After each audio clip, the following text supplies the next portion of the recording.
This will be your sign. The virgin will conceive and give birth to a child, and you shall call him Emmanuel. Emmanuel, God with us. We hear that name a lot around Christmas time, God with us. And I love that idea, but it seems at times that it's hard to feel that. It's hard to feel that God is with us, because sometimes we're going through some hard times, man. I mean, let's be real.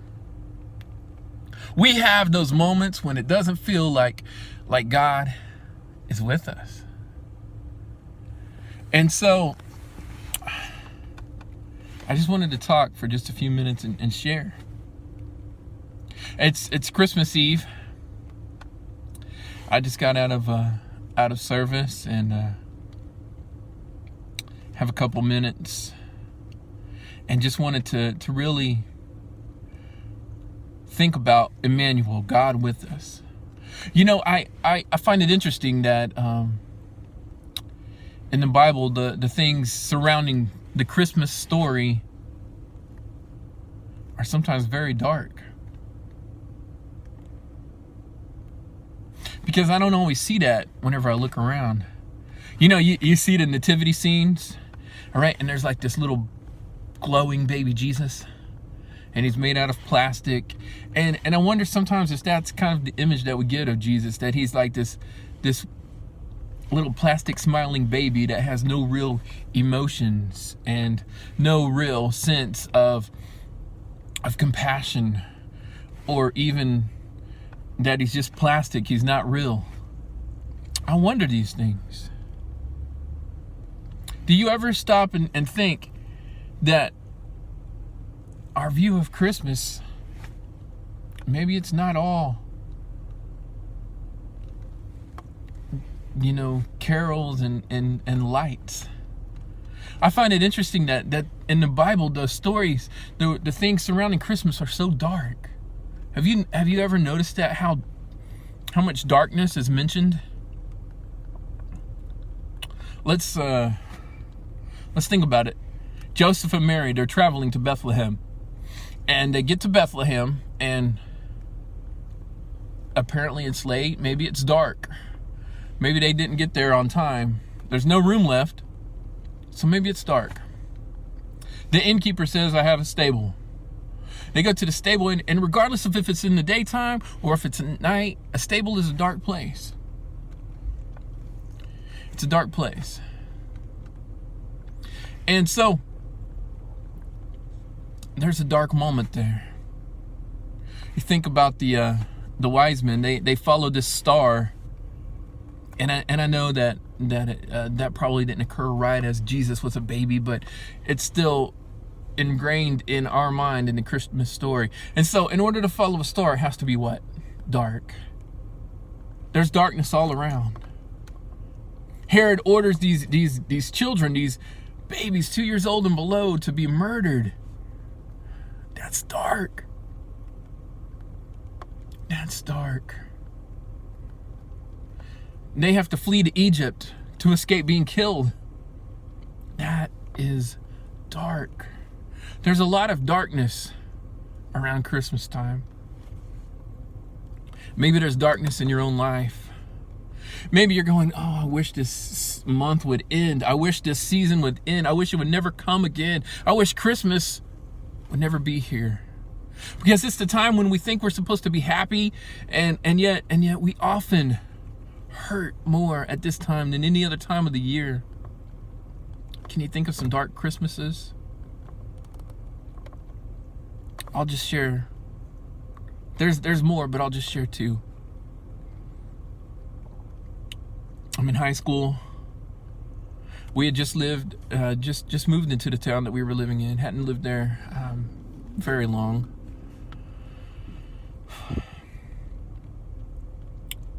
It's Christmas Eve, and we're in town about 3 hours away at my grandfather's funeral. Lots of family there. But it's a time when, when we're supposed to be thinking about happy things, not attending a funeral. And we drive home, and that drive home, you're sitting there thinking, how am I supposed to transition? Because now it's party time, and we were just at a funeral. How do I transition that? And it felt like a dark time. Forward many years later. It's been 2 years now. We sat in the hospital room with my sister. She's in a coma. Calling out to God. Please, God, heal her. Please, God, wake her up. Please, God. This was in December. She never woke up. And we sat there, my brothers and sister-in-laws and my parents, my brother-in-law, other family members. We sat there as they removed the machine that was keeping her alive. And you know what I thought? I'm going to be blunt. I'm going to tell you what I thought. I thought, God, you're cruel. God, you're not very compassionate. God, you're not that powerful, and God, you suck. I actually said those words to God.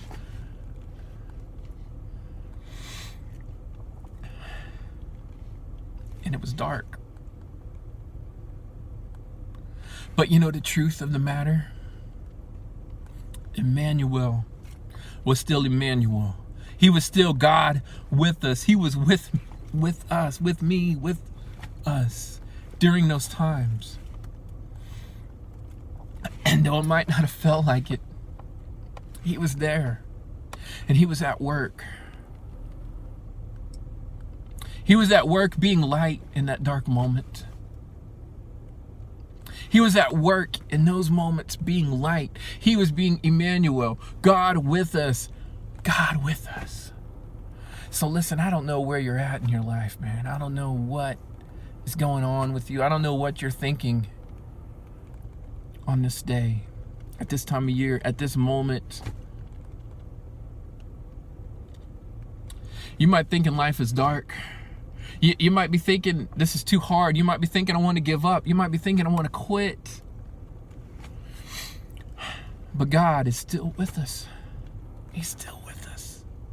He's right beside us, reaching out his arms, extending his arms. The problem I had was I didn't want to reach out my arms to him. He was right beside me, and I was holding out my hand like, please get away. God is with us, church. God is with us. He is Emmanuel. That's the good news of the Christmas story. It's not lights and presents and sweet songs, although those are great things and I enjoy them.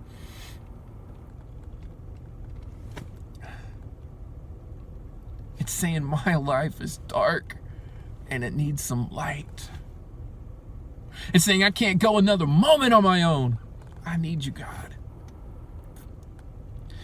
And God's saying, I know you do. I'm right with you.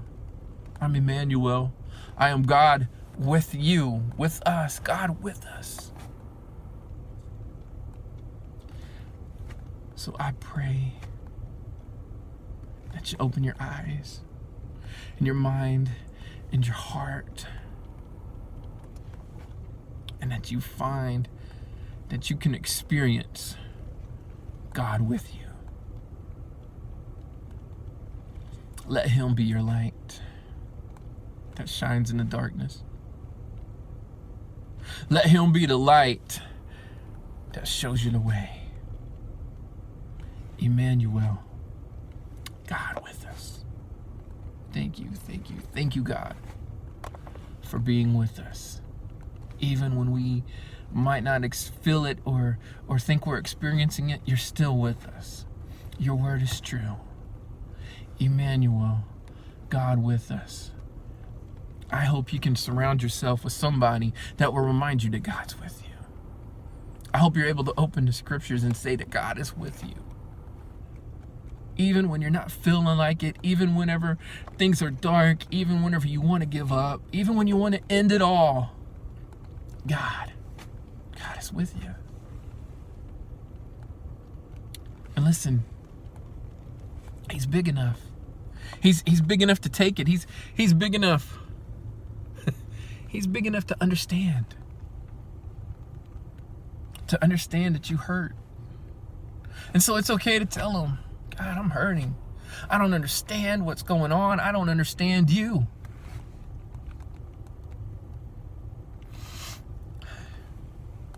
God is with you.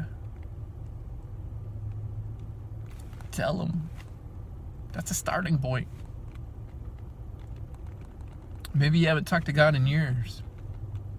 Maybe you feel so rejected, so abandoned by God, like He's not with you. Maybe start there. Say, God, it's been years since I've tried to talk to you. And here's why. He's big enough to listen. He's big enough to take it.